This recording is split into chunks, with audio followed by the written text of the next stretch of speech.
Some of the common plumbing jobs that we handle at Smith's Plumbing are everyday things like leaky faucets, slow drains, running toilets, but we also handle water heaters such as tank type or tankless water heaters, gas piping, repipes, and what I mean by that is either replacing all the water lines or drain lines in your home. We also do drain camera inspections, water filtration, also light commercial services. Basically anything to do with a residential plumbing service outside of a septic tank. That's one of the things we don't handle. We're licensed, bonded, insured. The company's been around for 14 years.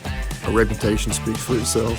Whenever we come to your home, we're not there to sell you something. We're there to inspect, make sure everything in your house is functioning properly and working. We're there to have a good relationship with our customers and make sure that they're taken care of and not just a dollar sign. And when they see us interacting like we do, like a family, I think it puts them at ease a little bit and welcomes us into their home a little bit more, makes them more comfortable. If you're noticing you're having plumbing issues, give us a call here at Smith's Plumbing. We'll be happy to come out, take a look at what's going on, give you some options.